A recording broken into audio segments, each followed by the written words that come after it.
Have you ever felt God shifting something in your life, but He didn't explain what was coming next? No instructions, no timeline, no clarity, but you just had a knowing. That in between space can feel so unsettling because we want direction before movement, we want confirmation before obedience, but God often works in reverse. So, welcome back to another episode of the Steward Well podcast, where we talk about what it means to steward your faith, your time, and your purpose God's way. So today I want to talk about what it looks like to take a step when God hasn't given you the full picture yet, and why discernment, wisdom, and community matter so much in seasons of transition. One of the hardest seasons for many women isn't actually crisis, it's transition. It's when what used to work doesn't fit anymore. It's when your routines feel off. It's when your desires are changing, but your direction hasn't caught up yet. Do you know what I mean here?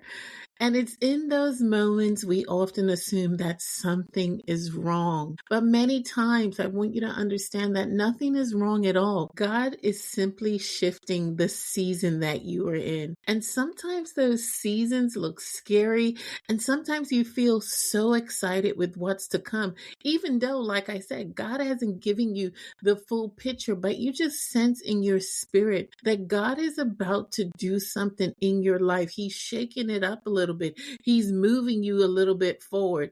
And even in that place where you feel like you don't exactly know what's going on, there is a place where you can trust God fully. So recently I was watching the movie Noah from 2014. Listen, I'm 11 years late on that, which is crazy in itself, but something stood out to me in a new way. Now, first, full disclaimer here, the movie wasn't like a word for word comparison in regards to the Bible, right? The movie was a little bit of a different storyline, of course. It's Hollywood. But I think there's still some lessons that we can pull from it, and some which I did that I want to share with you today. Because Noah didn't receive a full explanation from God of what he was supposed to do, right? He didn't get the blueprints, he didn't get the timelines or a detailed plan. What he received was a burden. And it was a burden of responsibility that he could not ignore. I feel sometimes when God is shifting things in our lives, he puts something in our spirit and we feel it. We feel like there's something that we should be doing, even though we don't know exactly what it is. And I feel like Noah experienced this exact same thing. But instead of waiting until everything made sense, Noah did something powerful, y'all. He sought wisdom. Now, in the movie, it said that Noah went to see his grandfather, Methuselah. Oh, I got it. I'm so impressed. He went to see him not to be told what to do, but to gain understanding, to discern, and to seek counsel, because that's what the Bible tells us to do. In situations where we may not have all the answers fully in front of us, or we can't find the direction that we need actually written in the Word of God, it says we are to seek wise counsel. And because Noah took those steps, he was able to determine what his next step was. So I think a lot of times we like to know the end before we get started. You know, we want to know that we're going to be successful. We want to know that everything's going to work out.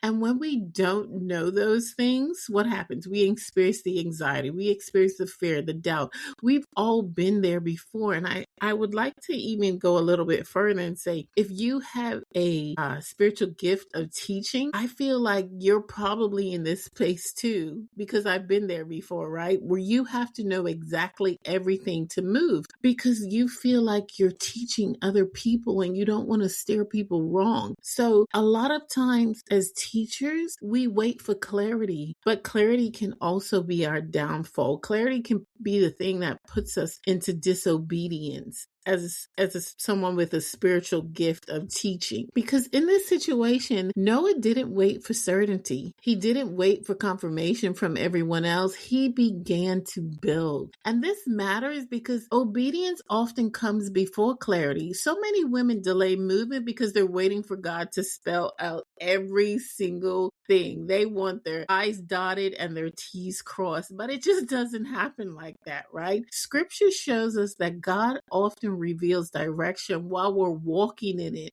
not before we move. The Bible says in John 16:13, however, when the Spirit of truth has come, he will guide you into all truth. Guidance assumes movement.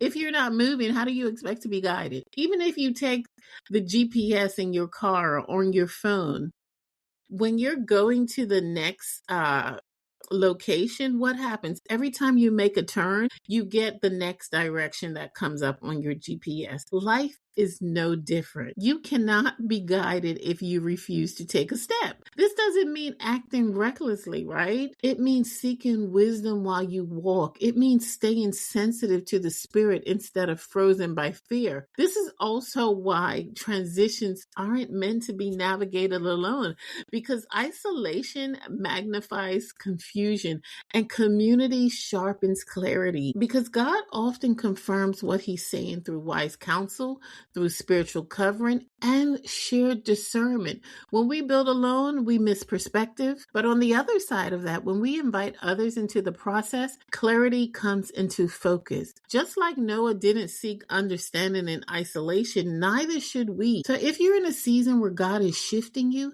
but he hasn't told you exactly what's next, hear this clearly. You are not behind. You are not missing God. You are not failing. You are being invited to trust God and to trust him differently than you've done before, differently than that last time when you felt like God was asking you to move, but you didn't have the answers. You may not have the full blueprint, but you're likely to have enough to take that next faithful step. And that's all that God is asking you to do, to take the next step. Sometimes that step is releasing an old rhythm or routine in your life.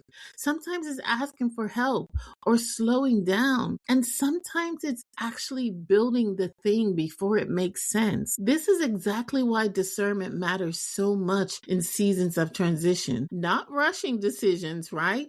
Not forcing clarity, but learning how to recognize what season you're actually in and what kind of stewardship it requires. I'm creating a space soon for women who feel this shift. Women who don't want to guess their way forward, but want to walk with wisdom, clarity, and support. If that's you, stay close, because I truly believe that clarity grows when we seek God together. Because you don't need to see the whole arc. You just need to be willing to pick up the tools that God has already placed in your hands, to trust him enough to take the next step, seek wisdom along the way, and remember that guidance comes as you walk, not while you wait. So if this episode resonated with you, leave me a comment and share it with a friend. Until next time, shine bright, walk boldly in purpose, and steward well the life that God has entrusted to you.